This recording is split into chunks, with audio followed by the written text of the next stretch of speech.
sang sia hi ka ton changi thu le la in ka puang seng lo bianga mi tui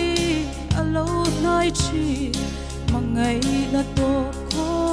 nge alo ni mangai na nu na po ato kho ke amoy na so zong sor kangi aro pui na nge po min na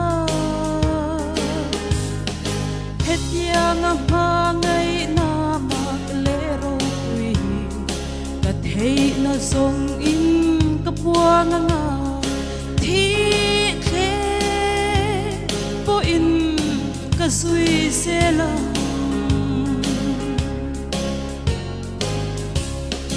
ro pui na song song nei tu le lei le van thil eng kim siam tu kha saruak mai ya lo piak chuaki saruak mai fam atang ta kay mi sual lam na tur alo ni mangai na nu na po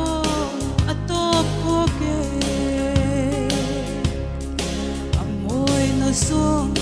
zong sor kangi aro pui na ngay po min la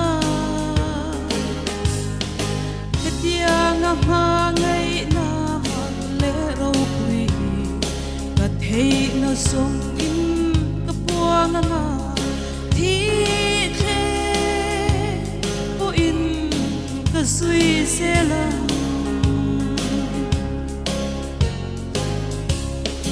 pathian ni na nei reng ma se mi sing te ang cho alo piangi boyang aron in ngai tlo mi thi thengin cross aron thang ta kay mi sual lam na tur alo ni mangai na nu na po atop ko ke amoy na zong sor kangi aro pui na ngay po min la hetiang ang ma ngay na mak le ro pui ka thei na song in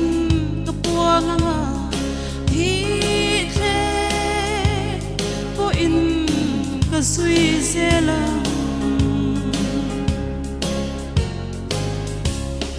tam lo te po ti tam tu le mi thi te nge po kai tho tu kha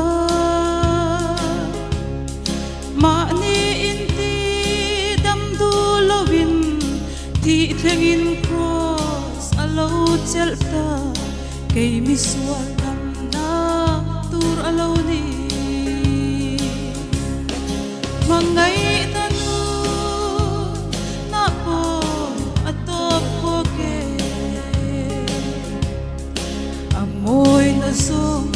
zong sor kangi aro pui na ngay po min la hetiang ma ngay na le ro pui ka thei na song in ka puang nga thi the po in ka sui se la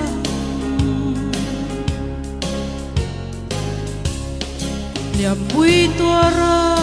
arum lai pon amel mate ta na trong chai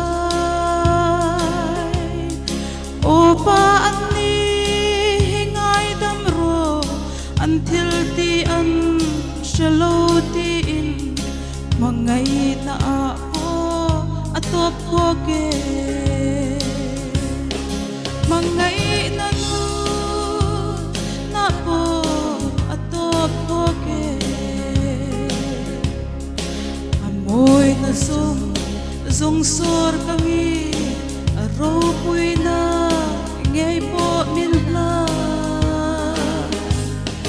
hetia nga ma ngai na mang le ro pui ka thei na som in ka puang nga thi